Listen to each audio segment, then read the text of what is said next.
what is the best way for them to get involved or to reach out to you or to just, I guess, kind of stay in tune with your campaign between now and the actual deadline?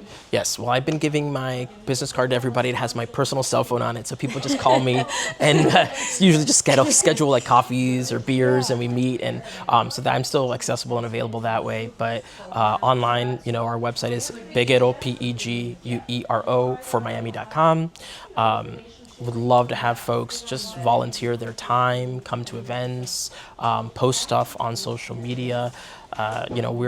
One thing we're doing is we have students for Robin, and so I've gone to high schools in the district, even ones, speaking to students who are as young as ninth grade, who aren't going to be able to vote for me, but who I care to get them civically engaged. As you mentioned, I'm a law professor, and I've always cared about educating the younger folks and mentoring younger folks, and so that Students for Robin group and fellowship we're putting together. If you have someone young in high school or in college who's interested in government and public service, I would love for them to get involved that way and just become part of the team. That. So when do you think that you'll start ramping up and start looking for volunteers to canvass and door knock? Oh yeah, we're already doing that. I've got Emily Sanchez is a local person, part of my team, who's corralling all the volunteers. We're getting together for events where we're going to table and put out literature and wear our shirts. We have cool shirts that say Ponte las pilas, which is an expression in Spanish, and it literally means put on your batteries. But down here, what we use it for is just get energized, get excited, get to work, right? So that's, I love that. yeah. Well, I'm going to need to get Yes, I'm going to get you guys some shirts for sure. I will wear a shirt. That's fantastic. So what comes next? What's the next step before the big election? It's just, getting my name out there and, trying to get support, as broad-based a support as possible, going to every corner of the district, even the Republican parts. And I think that'll be great because they may not agree with me on everything, but I think when they see you there and they don't see the opposition there, they're too afraid to just have an unscripted moment, to really just engage with voters in a way that isn't completely choreographed, that you can peel off a couple of folks who say, at least I know where you stand because you came and you shared it with me personally. Showing up definitely makes a difference. Yeah. The It makes a human huge thing. difference. Nobody asks what your political party is when you hold the door open for them. That's absolutely true. Yeah, that's how I like to think of it. So tell us something personal. Okay. Tell us something about yourself. Let's see. I like watching television.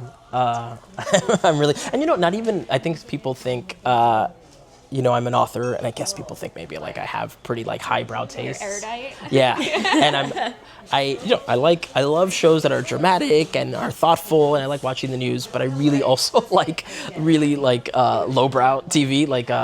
I've watched every single season of Survivor, which That's her show. you like Survivor. I love Survivor. It's great. I love Survivor. I am absolutely obsessed.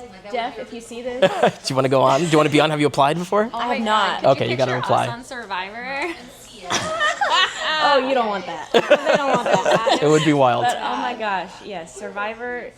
You have to be cool if you watch Survivor. Right? Okay, people tease me for it, No, but because it's reality a social television. experiment, But though. I think it's so a cool. social experiment, and even to that point, it brings so many people from all different backgrounds Yeah. and walks of life together. And there's something to be said about resonating with that. Is that you've lived a life of public service and you enjoy watching or being a part of social interactions and social Yeah. experiments and just getting to know people on a personal level.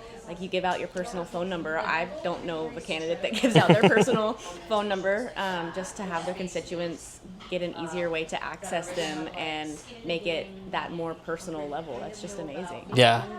So the jury is basically that social experiment, and that's why I became a prosecutor and I wrote a lot. My first book was about looking through the perspective of the different jurors in terms of a murder trial.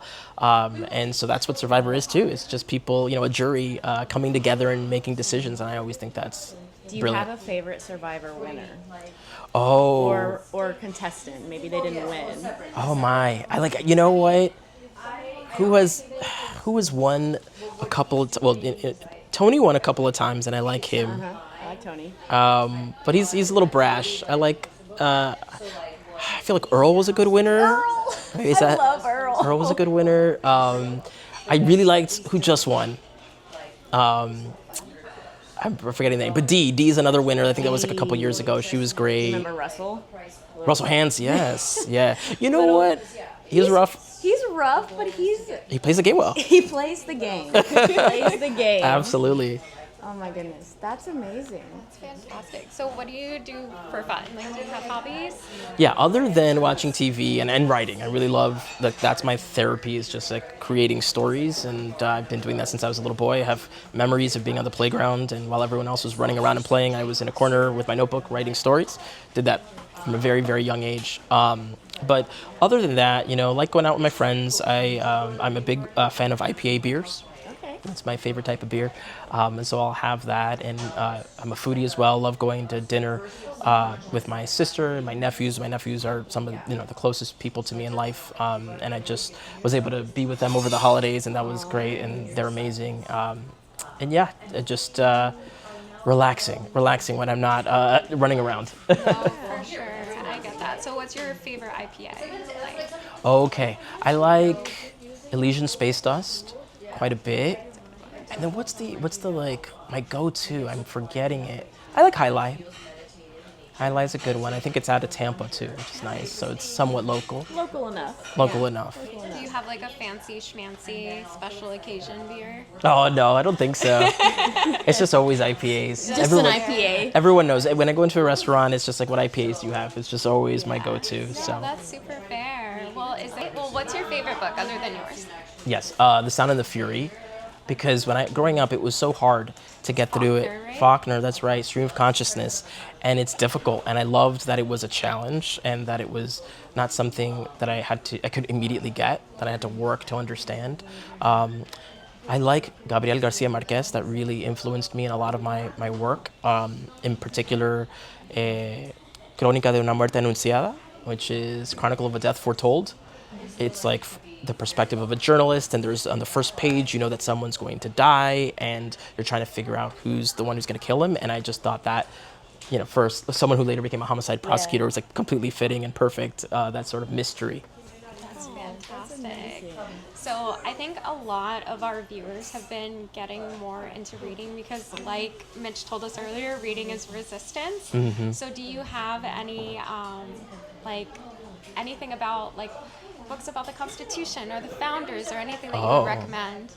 No, it's so funny because I teach about constitutional issues in criminal law, criminal procedure, and so many. I have a book that I really love, a criminal law book that I'm teaching out of this coming semester, and it has little snippets from all of the different professors who are writing about, deterrence and whether mandatory minimums are good, and all those sorts of issues. And it's so brilliant. And I love that it sort of puts them all together, and it gives these students a glimpse into not just the black letter law, but like why we do the things we do. And I want them to always examine it critically. I think often they just want to know, well, what is the law? What is the rule? And I want to say, okay, but do you think that's the way it should be? Because ultimately, the law is just what we say it is. And if we think it's incorrect, we should change it. And there's no reverence that we need to give it outside of the fact that it obviously has been passed by both houses of Congress, signed by the president, but there can be bad laws. Yeah. And you don't have to sit in a class and pretend that all of them are good and that we're going to prop up the system as it is. No, the point of becoming a lawyer is that you have the power to change the system. And so I want them every day to remember that. That's fantastic. And I think that's especially poignant considering it seems like a lot of people in the online community seem to conflate legality with morality. Yeah. Yeah, big time.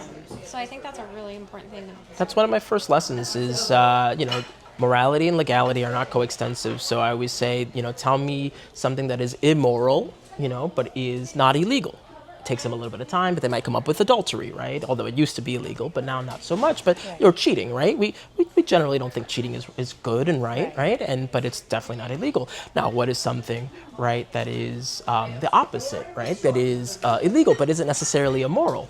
And that takes them a little bit of time, but, maybe like speeding or following the red light, right? That's not like an immoral thing. It's just something we decided that red means stop. We weren't born knowing that red meant stop. Right. Obviously, there are consequences now that we've set that rule in place. Right. But now that it's in law. law. But that's a law that has no moral basis. We just decided it for order and making things function. So that's right. That's always what I teach them I do first. kind of have a follow-up Yeah. since we're talking about morality and legality. I saw on your campaign site that one of the things that you wanted to push for is codifying Roe v. Wade. How would you address, I guess, kind of the opposition's idea or fear that we shouldn't do that because it is immoral or because it is something that is, because it's not legal per se in all areas to the same extent? How could you address, from someone who's running on that issue, the complexities of viewing something like that as immoral versus just legality-wise? Look, and I want people to hold on to their religious beliefs. They're personal, they're private. I myself grew up Christian. My father, now that he's retired, is a guest preacher at churches. And so to me, that's such a highly personal decision. And I meant it when I said, what the heck does the government have any business doing in a doctor's office? You talk about big government, at least Republicans do. That's huge government. And a woman, should have the ability to make that choice in consultation if she wants with her clergy and her God, right? That's perfectly good and fine and moral for her to decide what to do based on her own personal beliefs and her partner, and talk to her doctor. There are so many people that she can allow in that circle, and I don't know anybody who's like, let's bring in my senator, let's bring in my congressman. Why? They don't know you, and they don't have any special expertise. Many of the times they're not even women, so what do they have to say about it, right? So I don't want it to be an affront to anybody's religious beliefs. Like, that is what religious freedom is about, your ability to choose to have one or not to have. 100%. 100%. Yes. And what's your take or recommendation to anyone who might feel stressed about expressing dissent? And I want to also legitimize and validate that feeling. We all have privileges, and some are more privileged than others to speak out in this moment. And so I understand that, and I never want to make someone feel as though they're not doing enough if they are scared and worried about the current climate and condition. I'm going to fight for people's ability to express themselves. It is our First Amendment right. Again, I think when the framers put it first, it means something, that it's important, that it's a priority. We're different in that way than Europe, where there are some limitations on speech. And we made a decision early on, which I think was the right one, that, even speech that is hateful, that we disagree with, as long as it's nonviolent, as long as it's non-threatening, we're going to protect it. We're going to protect your ability to say it. And I just think that's really, really beautiful. Because I don't want somebody deciding what's right and what's wrong. What is, I could be on one side of it today, and then tomorrow the things that I hold true and believe might be forbidden later. And so I just want people to know that this moment won't last forever. I really strongly believe that the moral arc of the universe is long, but it bends towards justice. As Dr. Martin Luther King said, we are always progressing and moving forward. We do take a step back every now and again, but then I think it's always 2 steps forward. So, be hopeful. I love that. That was so great. Oh, good. I'm glad. It's like the perfect I want to end vote to for that. you. Oh, appreciate Is there it. anything else that you wanted to touch on? 'Cause No, That was I've great. enjoyed this so trying much. to keep it and open-ended. And yeah, stuff this was like that. great. I loved it. I think we can do a lot of stuff with that. Oh, That was good. The man, the myth, the legend.